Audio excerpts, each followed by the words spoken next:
If you have been training for months, maybe even years, lifting weights regularly, trying to eat better, trying to stay consistent, and yet when you look in the mirror, your body still looks almost the same, then this message is for you, not to judge you, not to motivate you with hype, but to finally explain what your body has been trying to tell you quietly the whole time.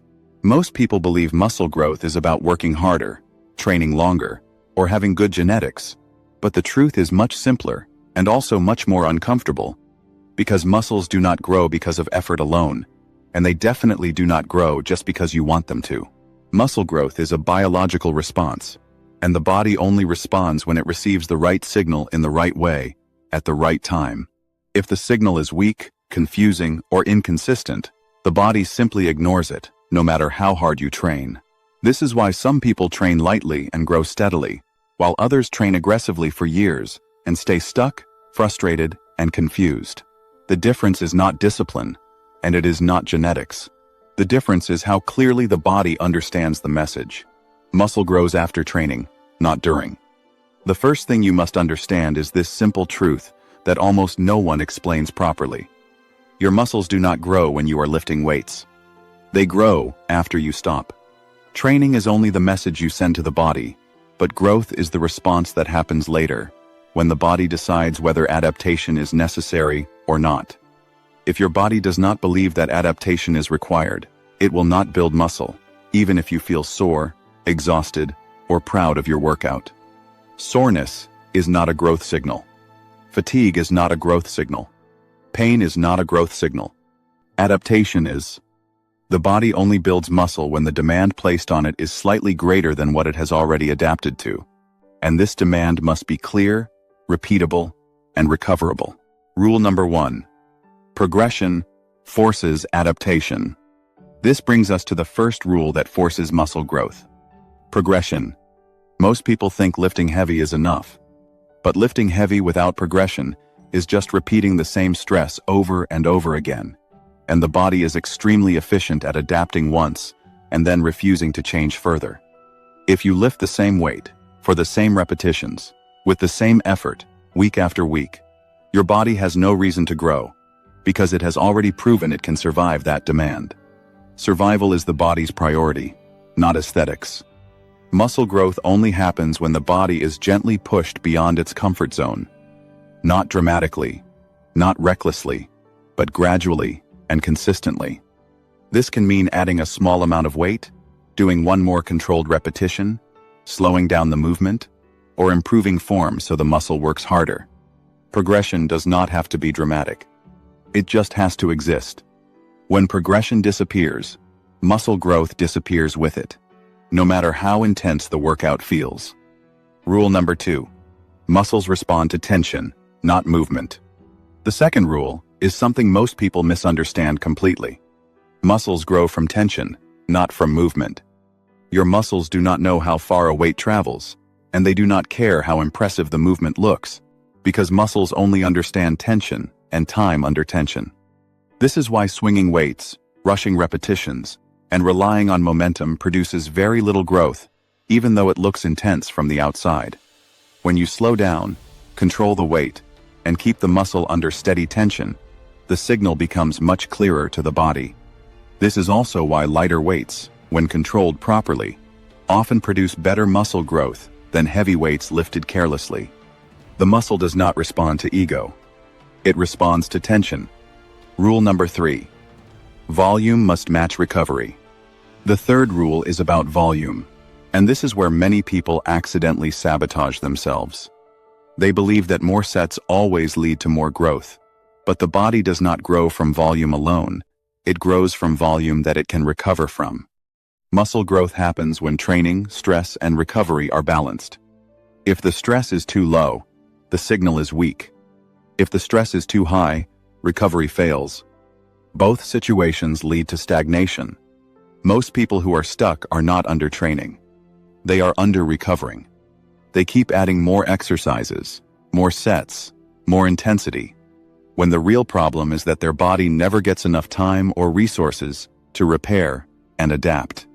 The body cannot build muscle while it is still trying to fix damage from the last session.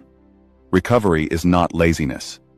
Recovery is where growth actually happens. Rule number 4. Protein supports growth, but does not create it.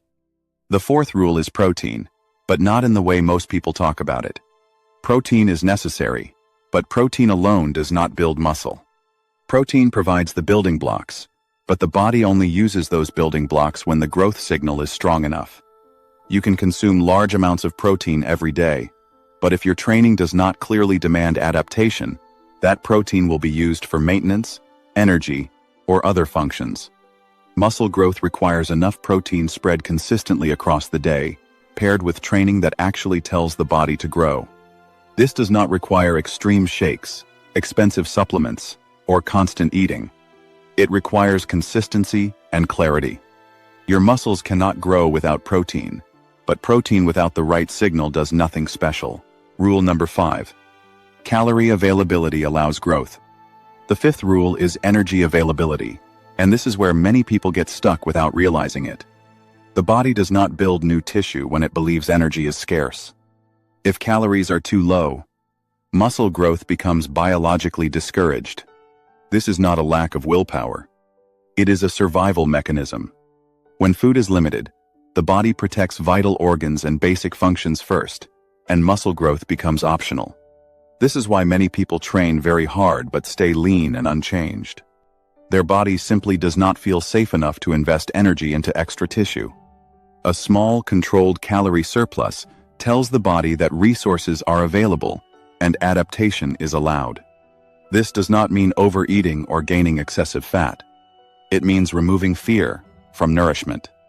Muscle growth cannot happen in a constant state of restriction. Rule number 6. Sleep is where muscle is built. The sixth rule is sleep. And this rule alone explains why many disciplined people fail to grow. Muscle repair and growth hormones are released primarily during deep sleep. Not when you lie in bed scrolling on your phone. Not when sleep is broken into short fragments. Not when stress keeps your nervous system alert through the night. Quality sleep switches the body from survival mode into repair mode. Without it, training signals fade before they are ever acted upon. Many people focus on training plans and nutrition plans while ignoring sleep completely, even though sleep is when the body actually grows. If muscle growth has stalled for a long time, sleep quality is often the missing piece. Rule number 7. The nervous system controls growth. The seventh rule is nervous system balance. Your muscles do not work alone. They are controlled by your nervous system. When your nervous system is constantly stressed, overstimulated, or exhausted, muscle activation becomes inefficient, strength drops, and recovery slows down. Chronic stress tells the body that survival is the priority, not growth. This is why people under high mental or emotional stress often struggle to gain muscle, even if they train well. Calm consistency builds muscle faster than chaotic intensity. The body grows best when it feels safe. Rule number 8. Frequency beats destruction. The eighth rule is training frequency.